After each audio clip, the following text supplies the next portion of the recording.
আলহামদুলিল্লাহ আমরা হাজিদেরকে নিয়ে আমি আপনাদের সাথে সাক্ষাতের জন্য এসেছি। সকলের সব কিছু মিলে আপনাদের এখানে অবস্থান, আপনাদের জায়গাটা, আপনাদের আচার আচরণ ক্ষেত্রে আমরা আন্তরিকভাবে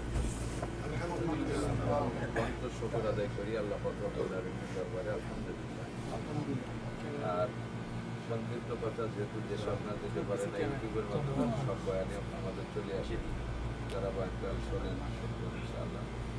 বাকি উপস্থিত হিসেবে মুক্তাসার একটা কথা, এখানে আসছেন দুনিয়া কামাই করার জন্যে, এটা নিষেধ না। আল্লাহ পাক নিজেই বলেন যে নামাজ পড়া হয়ে গেলে মসজিদের মধ্যে বসে সময় নষ্ট করো না, তোমরা বেরো যাও। ফান্তাশিরু ফিল আরদ, জমিনের ভিতরে ছড়িয়ে পড়ো, তাগু মিন ফাদলিল্লাহ, আল্লাহ কাছ থেকে রুজি চাও। হুজুর আলাইহিস সালাম বলেন, কাসবুল হালালে ফরিদাতুন বাদাল, আল্লাহর ফরজ বিধান পালন করার পরে 2 নম্বর ফরজ হলো হালাল রুজি উপার্জন করা। আমাদের আপনাদের বিবি বাল বাচ্চা বাড়িতে রয়েছে, তাদের ভরণ পোষণের দায়িত্ব আল্লাহ তাআলা আমাদের পুরুষদের দিয়েছে। তো তাদের যাতে সুখ শান্তিতে দুনিয়ায় রাখা যায়, তাদের সুখে শান্তিতে রাখার জন্যই আমরা দেশ বিদেশ ছড়িয়ে পড়ি। পুরুষরা কত পরিশ্রম করে, এটা যদি মহিলারা জানতো তাহলে জীবনে কোনোদিন কোনো মহিলা পুরুষের কোনো অভিযোগ করতো না। বাড়ি ছেড়ে যখন চলে আসছেন তখন কেমন লাগছে তখন আপনারা এই আমরা 14 দিনের জন্য আসছেন, 41 দিনের জন্য আসছে আগে। এটুকুর ভিতরেই আমি অস্থির হয়ে গেছি। আর 1 বছর 2 বছর 3 বছর 4 বছর বউ বাচ্চা দেখেন না, মাকে দেখেন না, আব্বাকে দেখেন না। অনেকে এখানে আসছেন যাইয়ে পাবেন না, এরকমও আছে। উত্তরটা কত জ্বালা, শুধুমাত্র একটু রুজিতে দিতে। এটি যদি মহিলারা চিন্তা করতো তাহলে কোনো মহিলা কোনো স্বামীর উপরে কোনো অভিযোগ করত না। আপনারা যেটা করতেছেন সেটা নিঃসন্দেহভাবে, যেহেতু আল্লাহর হুকুম, হালাল রুজি উপার্জন করার অর্ডার নবীও দিয়েছেন, আল্লাহও করেছেন। তো সাধ্য অনুযায়ী চেষ্টা করতে হবে যাতে এই পরিশ্রমটা শুধু দুনিয়ার জন্য না হয়ে যায়। ভালো দেশে আছেন, বিভিন্ন নোংরা দেশে যাইতেছে বাংলাদেশের মানুষ, সেখানে যে নামাজ কালামের সুযোগ নাই, জীবন নামাজ পড়তে 500, 700, 1000 কিলোমিটার যাওয়া লাগে। এটা এত কষ্ট করে যায়, জীবন নামাজ পড়ে না। ভক্তিও নামাজের সুযোগ নাই, আজানের আওয়াজ কানে আসে না। আলহামদুলিল্লাহ, মোড়ে মোড়ে কোনায় কোনায় মসজিদ, পবিত্র দেশ, নবী রাসূলের আগমনের দেশ। এখান দিয়েই বহু নবী রাসূল আসা যাওয়া করেছেন, আপনারা বহু ভাগ্যবান। এটাকে শুধু দুনিয়ার জন্য ব্যবহার না করে এখান থেকে আপনি দিনও নিয়ে যেতে পারেন।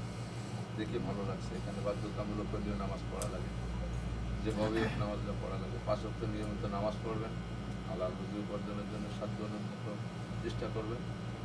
নিজেদের উপার্জন থেকে যতটুকু ইনকাম করতে পারবেন সবসময় দিনের দিকে কিছু খেয়াল রাখবেন।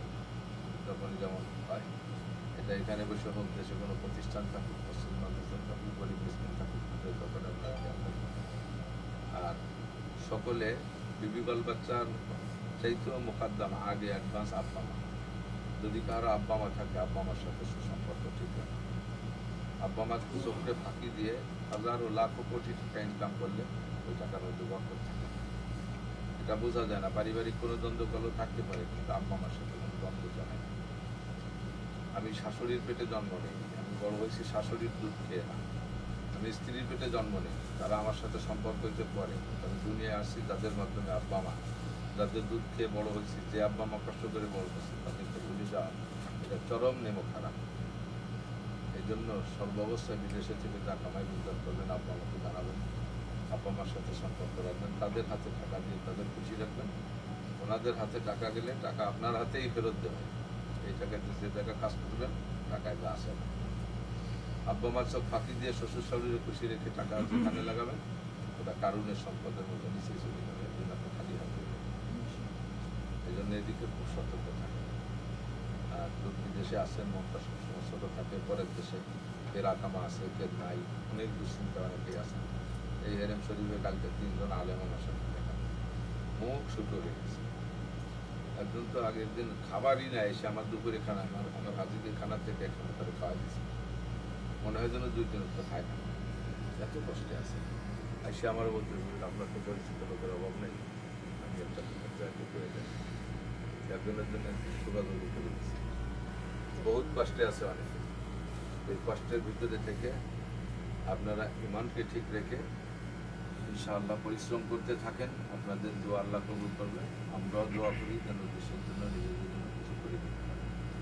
আর নামাজটা ঠিক মতো পড়ার চেষ্টা করবেন, নামাজ পড়ার চেষ্টা করবেন, কর্মসূচি দেবেন না, তাহলে আপনার উপার্জনটা হালাল হবে। ভাই বোনেরা সবাই মিলেমিশে থাকবেন। বিদেশে থেকে এখানে থেকে আমি আমাদের ইত্যাদি রাজনীতি করি, এই জায়গায় অবশ্যই রাজনীতির কোনো লাভ নেই। এখানে আইসি দুটো পয়সা কামাই করে, যাতে দুটো পয়সা হালালভাবে কামাই করে সুন্দরভাবে বাড়ি দিতে পারেন। এদিকে খেয়াল রাখবেন সবাই। আমরা আসছি, আমি হাজিদেরকে নিয়ে আসছি 40 দিন পর্যন্ত হজের পরে হাজিদের দোয়া কবুল হয়। হজের মাধ্যমে আমরা দোয়া করি আল্লাহ তাআলা যেন সবাই নেকা সফল করে, সবাই সুস্বাস্থ্য কামনা করি। আল্লাহুম্মা সাল্লি আলা মুহাম্মাদ ওয়া আলা আলি সাইয়্যিদিনা মুহাম্মাদ।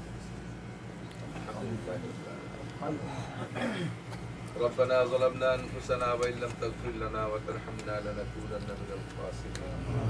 ربنا فاغفر لنا ذنوبنا وكفر عنا سيئاتنا وتوفنا مع الأبرار.